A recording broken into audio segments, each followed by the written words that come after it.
कहानी की शुरुआत में हमें एक आदमी दिखाया जाता है जिसका नाम रसेल होता है, जो जेल में बैठकर अपनी कहानी बता रहा था। उसने एक ऐसी डकैती को अंजाम दिया था जिसका आज तक कोई पुलिस वाला पर्दाफाश नहीं कर पाया। फिर वो बताता है कि उसने इसको अंजाम कैसे दिया। जिस दिन उन्होंने बैंक में चोरी करनी थी उस दिन बैंक में कई देशों के नागरिक मौजूद थे। फिर बैंक में एक आदमी आया जिसने सफेद जैसी दिखने वाली यूनिफॉर्म और उसने ब्लैक चश्मा पहना हुआ था। फिर ऐसे ही यूनिफॉर्म पहने हुए 4 लोग और आए। उनका मुंह ढका हुआ था और फिर पहले आदमी ने भी अपना मुंह ढक लिया। उन्होंने बैंक का दरवाजा बंद किया और अपने हथियार निकाल लिए, जिससे वहां पर मौजूद लोग बुरी तरह से डर गए। फिर चोरों ने वहां पर स्मोक बम गिरा दिए। तभी बाहर पुलिस वाला गुजर रहा था। उसकी नजर बैंक में निकल रहे धुएं की तरफ पड़ती है। उसने और पुलिस को कॉल कर दी। तभी एक चोर ने उसको बंदूक दिखाकर धमकी दी कि उसने कई लोगों को अंदर बंदी बना रखा है। अगर पुलिस ने कुछ भी करने की कोशिश की तो वो सभी लोगों को मौत की घट उतार देंगे। उस पुलिस वाले ने जल्दी से और पुलिस बुलाई और बैंक के नजदीक खड़े लोगों को वो दूर हटाने लगा। हम डिटेक्टिव फ्रेजियर को देखते हैं। जैसे ही उसे बैंक में डकैती की खबर मिली तो वो अपनी टीम के साथ बैंक के पास पहुंच गया। कुछ ही देर में पुलिस ने बैंक को चारों तरफ से घेर लिया और देश भर के टीवी चैनल्स वाले वहां पर इकट्ठे हो गए थे। बैंक के मालिक को भी खबर मिलती है कि बैंक में चोर घुस आए हैं और लोगों को बंदी बना लिया गया है। डिटेक्टिव मिलर और फ्रेजर ने अपनी जांच शुरू कर दी थी। चोरों ने सभी होस्टेज को एक जगह पर इकट्ठा किया और उन सब के फोन जब्त करके एक लिफाफे में डाल दिए। बैंक में काम करने वाले पीटर ने कहा कि वो अपना मोबाइल फोन घर पर भूल आया है। एक चोर ने मोबाइल लेकर पीटर के फोन पर फोन किया। तभी मोबाइल बजने की आवाज बैंक में से ही आने लगी। पीटर बहुत डर गया था। उसने चोरों से माफी मांगनी शुरू कर दी। चोरों का लीडर उसे घसीट के एक कमरे में ले गया। उसने उसको तब तक पीटा जब तक वो बेहोश नहीं हो गया। उसने बाहर आकर सबको धमकाया। उसने कहा अगर किसी ने चालाकी करने की कोशिश की तो सबका हाल यही होगा। उसने सभी होस्टेज के जबरदस्ती कपड़े उतार कर अपने साथियों जैसे कपड़े पहनवा दिए। उधर देश भर में डकैती की खबर आग की तरह फैल चुकी थी। बैंक में एक आदमी को दिल का दौरा पड़ गया। चोरों ने उस आदमी को बैंक से बाहर भेज दिया।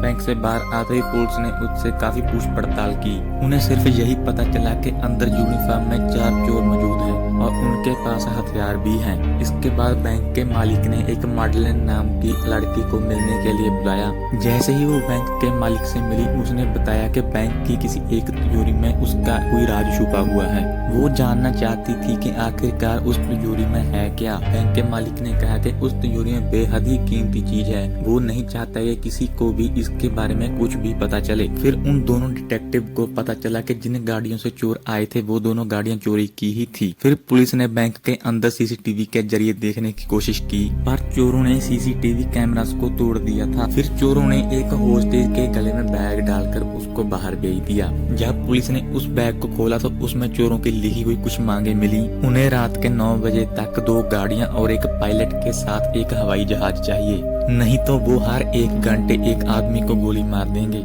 उसी वक्त बैंक के मालिक ने वहां आकर बैंक के हालातों के बारे में पूछा, लेकिन डिटेक्टिव्स ने कहा कि हर पल की खबर वो उन्हें देते रहेंगे। इसके बाद चोरों ने अंदर बंद लोगों के लिए पुलिस से खाने की मांग की। तभी डिटेक्टिव को आइडिया आता है। वो खाने के डिब्बों में माइक्रोफोन लगा देता है ताकि वो चोरों की बात सुन सके। फिर डिटेक्टिव फ्रेजर खाने के डब्बे लेकर बैंक के पास खुद पहुंचा।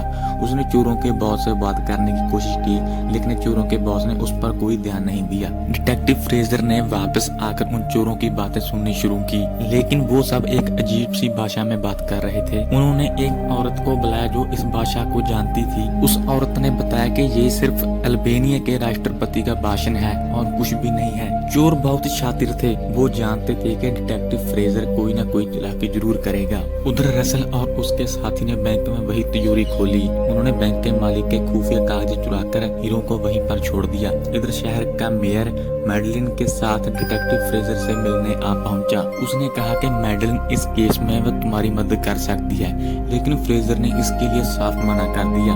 तभी रसेल ने बैंक में से फोन किया और अपनी मांगे पूरी करने के लिए दबाव बनाने लगा। डिटेक्टिव फ्रेजर कहता है कि उसे इसके लिए थोड़ा और वक्त चाहिए। तभी मैडलिन ने सीधा रसल को फोन किया। उसने कहा कि वो पुलिस वाली तो नहीं है, लेकिन उसने कहा कि तुम्हारे लिए उसके पास एक बेहतर ऑफर है। रसल ने उसको मिलने के लिए बैंक में अंदर बुला लिया। जब वो रसल से मिलने पहुंची तो उसने कहा कि पुलिस तो तुम्हें पूरी उम्र के लिए जेल में बंद कर देगी, लेकिन अगर वो मैडलिन का साथ देगा तो वो उसे बिना किसी इल्जाम के बरी करवा सकती है। साथ ही साथ उसे इस काम के लिए $20 लाख मिलेंगे। तभी रसल ने मैडलिन से कहा कि तुम काम बताओ, काम क्या है। मैडलिन ने उसका नाम बताने से मना कर दिया। तभी रसल उसे एक कहानी बताता है। वर्ल्ड वार 2 में अमेरिकी आदमी स्विट्जरलैंड की एक बैंक में काम करता था। उसने नाजियों के बीच अपने ओहदे का गलत फायदा उठाया। देखते ही देखते वो बहुत अमीर हो गया। उसने उसी पैसों से ये बैंक खोला। ये वही आदमी है जिसने मैडलिन को उसके पास भेजा है। मैडलिन समझ गई कि ये आदमी बहुत शातिर है, तो मैडलिन ने सीधे सीधे उससे डील की बात की। उसे रसल को बचाने के बदले उस तिजोरी में रखे खुफिया कागज चाहिए थे। रसल ने उसे एक कागज दिखाया, लेकिन उसने मैडलिन को देने से साफ इनकार कर दिया। मैडलिन वहाँ से चुपचाप चली जाती है। उसके बाहर आते ही फ्रेजर ने उसे चोरों के बारे में पूछा। मैडलिन ने कहा कि उसे पूरा विश्वास है कि रसल किसी को मारेगा नहीं, वो सिर्फ अपनी बातें मनवाने के लिए दबाव बना रहा है। तभी फ्रेजर ने रसल को फोन किया और उसने कहा कि हवाई जहाज तैयार है, लेकिन उससे पहले वो बैंक में जाकर खुद कैदियों की जांच करना चाहता है। रसल मान गया। फ्रेजर बैंक के अंदर पहुंच जाता है। उसने बैंक में मौजूद सभी होस्टेज से बात की और वह उन सबको सलाम देखने के बाद बैंक से बाहर जाने लगा। जाते जाते उसने रसल से कहा कि जो भी हो, मैं तुम्हें उम्र कैद की सजा दिलवा कर रहूंगा। रसल भी उसे कहता है कि मैं तुम्हारी आंखों के सामने से निकल जाऊंगा, तुम मुझे पहचान भी नहीं पाओगे। यह सुनकर अचानक फ्रेजर ने रसल पर हमला कर दिया और पीछे से एक दूसरे चोर ने फ्रेजर के सर पर बंदूक रख दी और उसने कहा, अगर तुम हमारी बातें नहीं मानोगे तो एक एक करके हम सब लोगों को मार देंगे। फ्रेजर वापस पुलिस टेंट में लौट आता है। उसे भी अब यकीन था कि रसल किसी को भी जान से नहीं मारेगा। तभी एक ऑफिसर ने आकर फ्रेजर को बताया कि तुम्हें इस केस से निकाल दिया गया है, तुम्हारी जगह अब एक और डिटेक्टिव लेगा।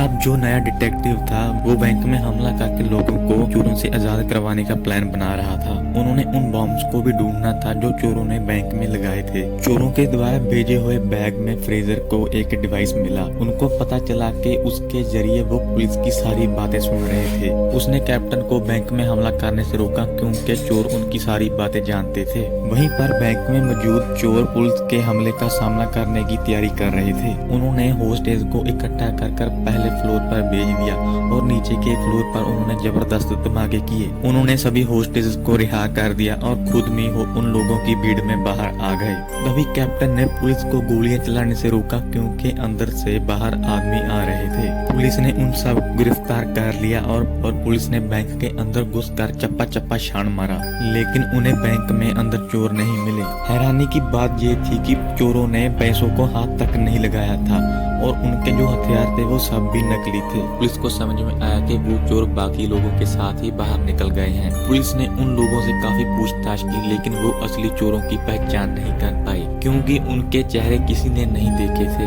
वहाँ पर बड़े ऑफिसर पहुँचे। उन्हें कोई सबूत न मिलने की वजह से उन्होंने फ्रेजर को केस बंद करने के लिए कहा। फ्रेजर ने वहाँ पर हाँ कर दी, लेकिन फ्रेजर इस केस को सुलझाए बिना हार नहीं मानने वाला था। तभी मैडलिन बैंक के मालिक से मिलने वहाँ पर पहुंची। उसने बताया कि रसेल ने वो खुफिया फाइल अपने पास रख ली है ताकि बैंक का मालिक उसके खिलाफ कोई कदम ना उठा सके। उस फाइल के अंदर बैंक के मालिक के खिलाफ सबूत थे कि कैसे उसने वर्ल्ड वार 2 के दौरान नाजियों के साथ मिलकर यहूदियों के साथ बदसलूकी की थी और उनसे करोड़ों रुपए कमाए थे। शायद इसी का बदला लेने के लिए चोरों ने बैंक में डाका डाला। तभी बैंक के मालिक ने बताया कि उसे अमीर बनना था, इसलिए उसको उस समय अच्छे बुरे का कुछ पता ही नहीं चला। इसके बाद हम रसल को देखते हैं। वो एक छोटे से कमरे में था। जब उसने वो खुफिया फाइल चुराई तो उसने साथ साथ बेशकीमती हीरे भी चुरा लिए थे। वो बैंक के अंदर ही एक खुफिया कमरे में छिप गया था। इस घटना के एक हफ्ते बाद उसके साथी उसको बैंक से लेने के लिए वहाँ पर आए। तभी फ्रेजर भी उस बैंक में घुस रहा था। तभी अचानक उसकी टक्कर रसेल से हो गई। फ्रेजर उसको पहचान नहीं पाया। रसेल जाकर अपने साथियों के पास गाड़ी में बैठ गया।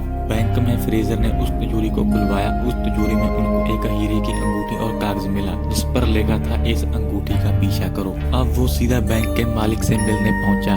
उसने उस अंगूठी के बारे में पूछा, लेकिन बैंक के मालिक ने उसे कोई अच्छा जवाब नहीं दिया। फिर उसे मैडलिन ने बताया कि ये अंगूठी एक यहूदी परिवार की थी, लेकिन उनके एक दोस्त ने उनसे गद्दारी करके उनको नाजियों के हवाले कर दिया और खुद उस अंगूठी का मालिक बन गया। ये सुनकर फ्रेजर अपने घर लौट आया। उसने देखा कि असली हीरा तो उसकी जेब में ही था। तभी उसे पता चलता है कि जो आदमी से वो बैंक में टकराया था वो रसल ही था। रसल ने अपनी बात पूरी कर दी थी। वो फ्रेजर की आंखों के सामने से चला गया और फ्रेजर उसे पकड़ नहीं पाया, लेकिन रसल फाइल के अलावा कुछ चुराने ही नहीं आया था। वो जानता था कि फ्रेजर को पैसों की सख्त जरूरत थी, इसलिए उसने वो हीरा चुराकर फ्रेजर की जेब में रख दिया ताकि उसकी थोड़ी सी मदद हो जाए। इसके साथ ये मूवी यहीं पर समाप्त हो जाती है।